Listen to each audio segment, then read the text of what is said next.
जय भोले की। भाइयों बहनों एवं मित्रों, रवि लांबा का नमस्कार स्वीकार करें। भाइयों, आज चर्चा करेंगे निस्वार्थ सेवा पर। एक व्यक्ति स्कूटर पे जा रहा था। उस दिन बहुत गर्मी थी, मानो ऐसी गर्मी कि आग का गोला पृथ्वी पर आ गया हो। जब वो घर जा रहा था तो उसने देखा कि सड़क के किनारे एक बूढ़ी औरत खड़ी थी और परेशान सी नजर आ रही थी। तो उसने अपना स्कूटर मोड़ा और मोड़ के माता जी के आगे, बूढ़ी औरत के आगे खड़ा हो गया और कहने लगा, माता जी आप आए, मेरे साथ बैठ जाएं, आप बताएं मैं क्या सेवा कर सकता हूं, आपने कहाँ जाना है। तो वो महिला डर गई, क्योंकि अनजान व्यक्ति के साथ कोई भी व्यक्ति डरता है। तो वो व्यक्ति समझ गया कि ये डर रही हैं। उन्होंने कहा, माता जी आप डरे नहीं, मेरा नाम अशोक है, मैं आपको आपके घर पे छोड़ दूंगा। खैर, माता जी जौन सी थी स्कूटर पे बैठ गई। उनका घर भी काफ़ी दूर था। वहाँ बैठ के वो उन्होंने उसको घर छोड़ दिया। जब वो घर पहुँचे तो माता जी ने बड़ा धन्यवाद किया कि बेटा बहुत जीते रहो, जो आशीर्वाद दे सकती थी दिया। और साथ में एक बात कही कि आप, ऐसा है कि जो पेट्रोल के पैसे लगे हैं बेटा, वो तो आप मेरे से ले लो।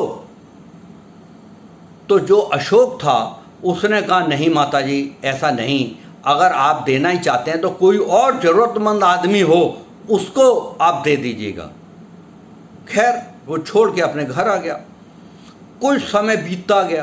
कुछ समय के बाद में वो जो वृद्ध महिला थी वो एक दिन मार्केट के अंदर कोई अपना सामान लेने के लिए गई।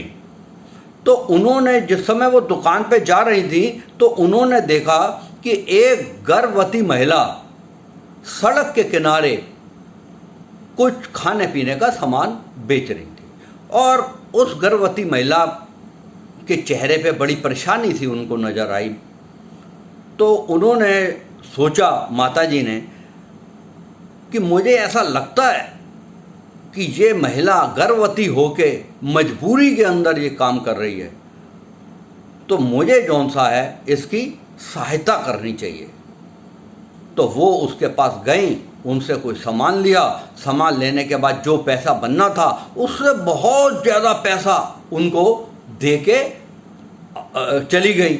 जब उन्होंने देखा, जो गर्भवती महिला थी उसने देखा कि ये तो बहुत ज़्यादा पैसे दे के गई हैं, तो उन्होंने उसका, माता जी का पीछा किया। दूर तक देखती रही कहाँ गई, लेकिन माता जी मिली नहीं उनको। खैर, वो जो गर्भवती महिला थी वो अपने घर पहुंची। घर पहुंचने पे देखती है कि उसका जो पति अशोक था वो बैठा हुआ बड़ा परेशान नज़र आ रहा था, क्योंकि वो गर्भवती महिला समझ रही थी कि मेरे आदमी का कोई काम नहीं है, व्यापार में घाटा हो गया है, बहुत परेशान नज़र आ रहे थे। तो वो ये सोच विचार में लगा था कि अब जौन सा है, मेरे ऊपर घर का खर्चा तो है ही है, प्लस ये जो गर्भवती मेरी बीवी है इसकी भी डिलीवरी का खर्चा मेरे ऊपर आ रहा है। तो वो बड़े परेशान नज़र आ रहा था। तो उसकी वाइफ ने उससे ये कहा कि आप परेशान ना हो किसी भी तरीके की, और पूरा किस्सा उन्होंने सुनाया, किस तरीके से वो कोई एक वृद्ध महिला आई थी और ऐसे ऐसे हो गई। तो उन्होंने ये कहा, मुझे ऐसा लगता है कि शायद, मुझे तो ऐसा लग रहा है कि जैसे ईश्वर द्वारा भेजा हुआ कोई दूत था, वो माता जी नहीं थी। ऐसा लग रहा था कोई दूत आ गया है और वो मेरे मदद करके एकदम गायब हो गया। भाइयों, निस्वार्थ सेवा का अपना अलग ही एक मजा है, अलग भाव है। निस्वार्थ सेवा जौन सी है वो बिना मतलब जितनी इसकी तारीफ की जाए वो कम है। गीता के अंदर भी यही संदेश दिया गया है कि कर्म करो, फल की इच्छा मत करो। क्योंकि जो व्यक्ति निस्वार्थ सेवा करता है प्रभु उसकी परेशानियां अपने आप ही हर लेते हैं। आपको वो प्रभु को परेशानियां बताने की जरूरत ही नहीं है, वो अपने आप ही स्वयं प्रकट हो जाते हैं। उन्हें मालूम है कि इस व्यक्ति के साथ में क्या दिक्कत आ रही है।